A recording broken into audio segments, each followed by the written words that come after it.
January rolls in and suddenly everyone's scrambling and setting goals. And their goals like, let's increase production by 20%. Let's finally get our hygiene reappointment rate up to 90%.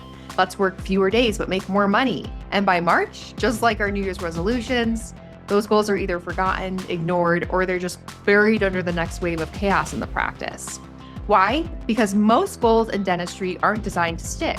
Today, we're going to be talking about how to turn your goals from wishful thinking into measurable, motivating action. Welcome to the NextLevel Practice Podcast. I'm Kelly Dahmer, and today's episode is for every dentist who's tired of setting the same goals every year and then wondering why nothing changes.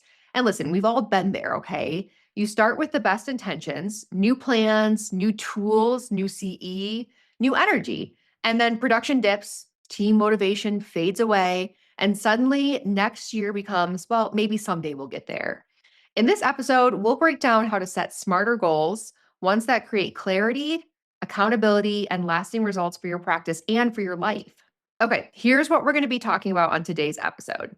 Why traditional goal setting doesn't work in dental practices, the difference between activity and outcome goals, how to align your personal purpose with your practice growth, the simple 3-step system to create momentum that will last, and how to measure success beyond just the numbers. So what is the goal setting trap? So what I do most of my days is I actually get to meet with dentists who need support in creating an annual business plan. And that starts with creating goals, identifying the gaps, and building a plan in order to close those gaps. And that's where the business plan comes in. And so we start with the goals. And the problem is that most goals start too big and too vague. It's like, let's grow the practice, let's work less, let's make more. But the problem is goals without metrics are dreams without a deadline. You can't manage what you can't measure. And the problem isn't a lack of ambition, it's a lack of alignment specifically with your team. The other problem we tend to see is that we just set these lofty goals without actually taking into consideration where we've been. So before you set new targets, take stock of what's worked and what hasn't. What brought you energy this year? What drained your energy this year? Which habits or systems produced results and which ones just wasted time and created chaos? Reflection reveals your real opportunities for growth. It's also a great place to benchmark where you've been and where you want to go. You can't design a better year if you haven't learned from the last one. So I mentioned something earlier that I don't know if most of you caught, but it's the activity versus outcome goals. Said another way is like one strategy is worth 1,000 tactics, right? Now you still have to have the tactics in order to work. But here's where most practices go wrong.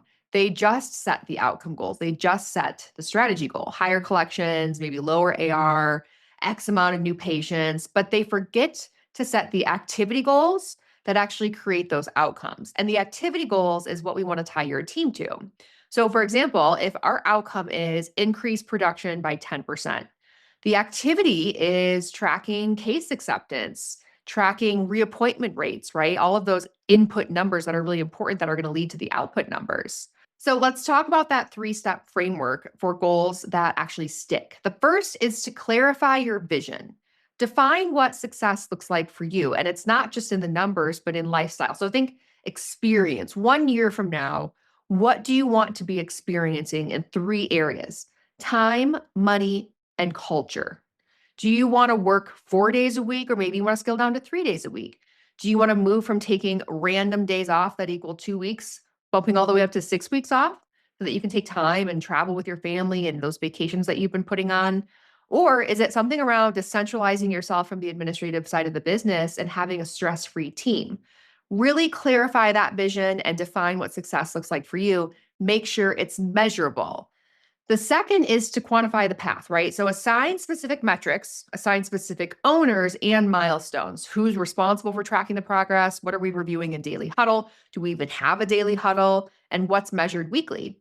The last thing, and I hear this all the time from our doctors, the thing that we miss the most is systematizing the follow through.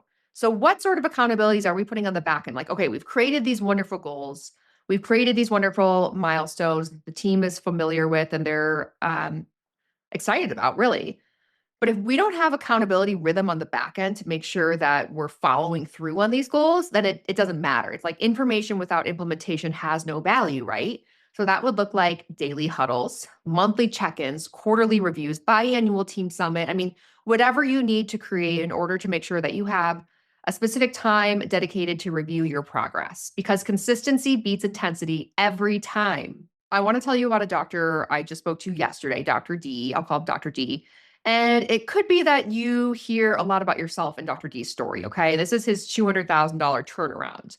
So when I first started talking to Dr. D, he had purchased his practice 3 years ago from a transitioning doctor, and his team, uh, they have a very strong pull over the practice. Okay, so I guess what I'm meaning to say is his team is the one that's really running the show, and he's very much aware and takes responsibility that he's been treading lightly because of the fear of loss.